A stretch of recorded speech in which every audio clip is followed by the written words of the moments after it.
Nous,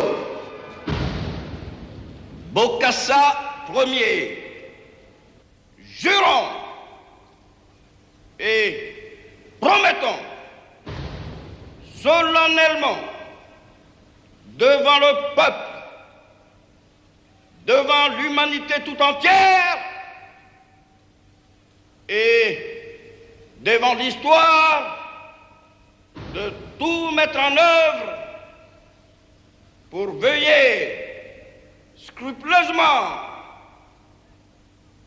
à la saine application de la Constitution de l'Empire centrafricain.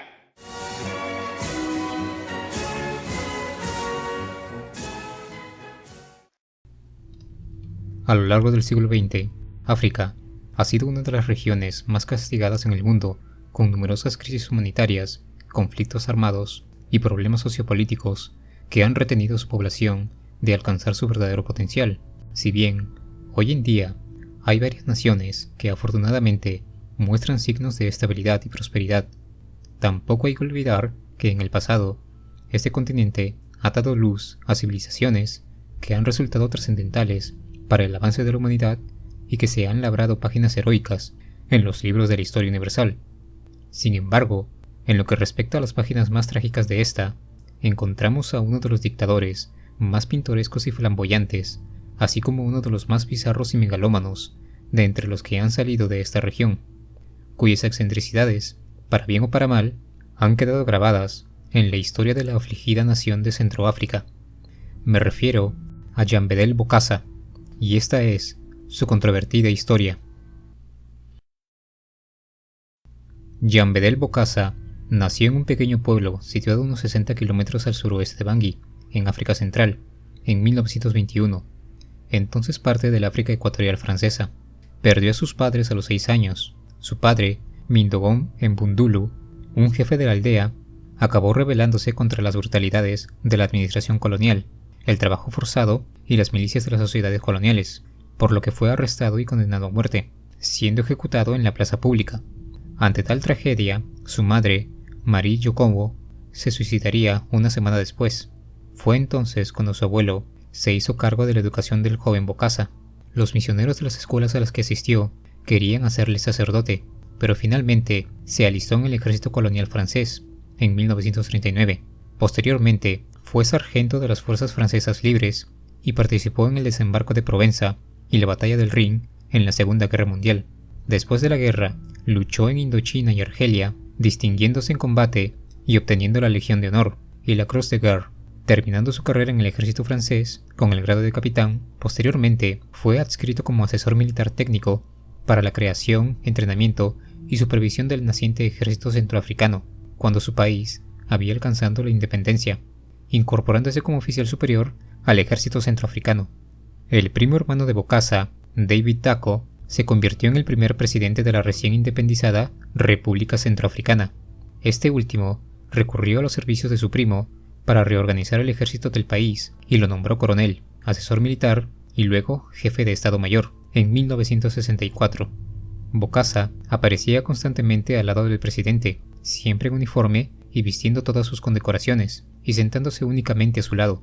Los allegados de Dacko le dijeron que desconfiara de su primo y sus ambiciones, a lo que él simplemente respondía que Bokassa solo estaba interesado en coleccionar medallas y que era demasiado estúpido para intentar derrocarlo.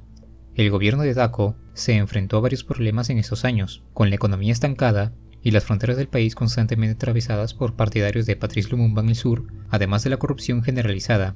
En un esfuerzo por diversificar su apoyo y afirmar la independencia del país en la política exterior, Dacko estableció relaciones diplomáticas con la China de Mao en 1964. Así, Bokassa llegó a creer que debía derrocar el gobierno para repeler la influencia del comunismo y resolver los problemas del país. Así, aprovechando su posición y popularidad en el ejército, Bokassa dio un golpe de estado el 31 de diciembre de 1965, convirtiéndose oficialmente en el segundo presidente de la República Centroafricana al día siguiente. Bokassa se presentó ante los medios, mostrando sus medallas militares y haciendo gala de su fuerza y virilidad para hacer valer su legitimidad. Formó un nuevo gobierno el Consejo Revolucionario suspendió la Constitución y disolvió la Asamblea Nacional, a la que describió como un cuerpo sin vida que ya no representa al pueblo. En su discurso a la nación, Bokassa dijo que el nuevo gobierno realizará elecciones en el futuro para elegir una nueva asamblea y redactar una nueva constitución, cosas que nunca llevaría a cabo. También declaró que dejaría el poder una vez se elimine la amenaza comunista, estabilice la economía y erradique la corrupción. En los meses que siguieron, impuso un gran número de nuevas leyes. Los hombres y mujeres entre 18 y 55 años debían demostrar que tenían un trabajo, o tendrían que pagar una multa o ser encarcelados. Se prohibió la mendicidad y se creó un escuadrón de moralidad para patrullar los bares y discotecas en la capital. La poligamia, la dote y la circuncisión estaban prohibidas. Finalmente, Bokassa se propuso desarrollar un sistema de transporte público en Bangui y financió la creación de 2 orquestas nacionales. A pesar de los avances positivos en el país, Bokassa luchó por obtener el reconocimiento de la comunidad internacional, explicando que supuestamente agentes comunistas chinos intentaron derrocar al gobierno y que tuvo que intervenir para entorpecer la influencia del comunismo. En enero de 1966, expulsa a los representantes comunistas y rompe relaciones diplomáticas con China. Francia era reacia a comprometerse a apoyarlo, pero después de que Bokassa amenazara con abandonar la zona franca, Charles de Gaulle accedió a recibirle en visita oficial en los Elíseos en 1966, lo que para Bokassa significó que Francia respaldaba el golpe, aunque de Gaulle le apodaba Le Soudard, el bruto en francés. Bokassa fue bastante popular durante los primeros 7 años de su llegada al poder. A pesar de la violencia de su régimen, que practicaba la tortura y las ejecuciones sumarias, Bokassa era francófilo. Su régimen era apoyado por Francia, que lo consideraba favorable a la defensa de sus intereses en la región, en particular las minas de uranio de Bacuma. Bokassa poseía varias propiedades en Francia, como el Château de Vermont y el Château du Grand Chabannon y el Château du Grand Chabannon, y era muy cercano a los 3 primeros presidentes de la Quinta República Francesa. Era un apasionado de la historia de Francia, y sobre todo de las hazañas de Napoleón, a quien admiraba, así como al general de Gaulle, a quien apodaba papá. Bokassa continuará esta relación cuasi filial, llamando al sucesor del general, Georges Pompidou, como hermano, y luego primo, al presidente Valéry Giscard d'Estaing, a quien incluso llegó a obsequiar diamantes, lo que suscitó un escándalo en Francia, conocido como el caso de los diamantes. En 1970, con los años, Jean-Bédel Bokassa fortaleció su control dictatorial, se autoproclamó presidente vitalicio en 1972 y luego se promocionó a sí mismo mariscal en 1974. En 1976, su primo, David Dacko, cuyo lugar había ocupado como jefe de Estado y a quien había encarcelado en Ingaraba, se convirtió en su consejero. Se declaró musulmán y cambió su nombre por el de Salah Eddin Ahmed Bokassa, con el objetivo de complacer al líder libio Muammar Gaddafi, para beneficiarse de la ayuda financiera a Libia y su petróleo. Pero nada de esto era suficiente para él, y así, en septiembre de 1976, Bokassa disolvió el gobierno y lo reemplazó por el Consejo Revolucionario Centroafricano. Se convirtió de nuevo al catolicismo e instituyó una nueva constitución que transformó la república en el Imperio Centroafricano, con él mismo como Su Majestad Imperial Bokassa I. Así, Bokassa fue coronado formalmente el 4 de diciembre de 1977 a las 10:43 de la mañana, en una fastuosa ceremonia en el Palacio del Deporte de Bangui. El título completo de Bokassa era Emperador de África Central por voluntad del pueblo centroafricano, unido dentro del Partido Político Nacional, el MESAN. Sus insignias, su lujosa coronación y el régimen del imperio, recién formado, se inspiraron en gran medida en el de Napoleón. Se dijo que vio la película Napoleón de Sacha Guitry varias veces para saber todo lo que tenía que saber para ser emperador, y ordenó que todo su gabinete y familia hicieran lo mismo, y hasta adjudicó su linaje ancestral a los faraones. Asimismo, pidió al Papa que asistiera a Centroáfrica para ponerle la corona en la cabeza. A la ceremonia a la que asistieron 5.000 invitados, no asistió ningún líder extranjero, ni siquiera africanos. Bokassa vistió una réplica del traje que usó Napoleón en su coronación, una gruesa capa escarlata forrada con piel de armiño blanco y un vestido incrustado de perlas en el que se bordaban soles y abejas con hilos, de oro de 24 quilates, bajo el intenso calor tropical de Centroáfrica. La ceremonia requirió 10.000 piezas de platería, 200 uniformes de gala, 600 smokings, una gran cantidad de Porsches y autos de lujo de Alemania, y muchos artesanos y diseñadores franceses. Se creó un trono monumental tomando prestado el símbolo de águila de Napoleón. La corona de oro puro presentaba 7.000 quilates de diamantes, incluido el cetro. Se estimó que la coronación le costó a su país aproximadamente 20 millones de dólares, un tercio del presupuesto anual de Centroáfrica y todo el dinero de ayuda humanitaria de Francia para ese año. Bokassa afirmó que el nuevo imperio sería una monarquía constitucional. En la práctica, sin embargo, retuvo los mismos poderes dictatoriales que había tenido durante la última década como presidente, y el país siguió siendo una dictadura militar. La represión de los disidentes siguió siendo generalizada, y se dijo que la tortura era especialmente rampante, abundando los rumores de que el propio Bokassa participaba ocasionalmente en las palizas y ejecuciones. Cabe mencionar que en la cena de gala ofrecida durante su coronación, con un tono bromista, el flamante emperador susurró al ministro francés de Cooperación, Robert Galli: «No te has dado cuenta, pero acabas de comer carne humana», lo que alimentó los rumores de canibalismo sobre su persona. En enero de 1979, el apoyo francés a Bokassa casi se había erosionado, después de que los disturbios por alimentos en Bangui provocaran una masacre de civiles. La gota que colmó el vaso se produjo entre el 17 y el 19 de abril, cuando un gran número de estudiantes de primaria en Bangui y otras partes del país fueron arrestados después de protestar contra el pago y el uso de costosos uniformes escolares exigidos por el gobierno con la imagen de Bokassa.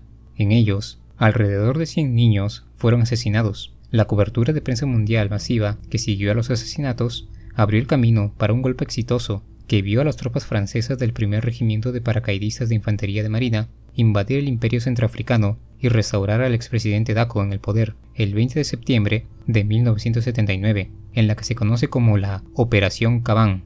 El 21 de septiembre de 1979, el pro-francés Dacko proclamó la caída del imperio y la restauración de la República Centroafricana bajo su presidencia. Dacko siguió siendo presidente 2 años más, hasta que André Colimba lo derrocó nuevamente el 1 de septiembre de 1981. Bokassa, que en ese momento estaba de visita en Libia, huyó a Costa de Marfil, donde pasó 4 años viviendo en Abiyán. Luego se mudó a Francia, donde se le permitió instalarse en su château de Hadrincourt, en el suburbio de París. Francia le dio asilo político por su servicio en el ejército francés. Durante los 7 años de exilio de Bokassa, escribió sus memorias, después de quejarse de que su pensión militar francesa era insuficiente.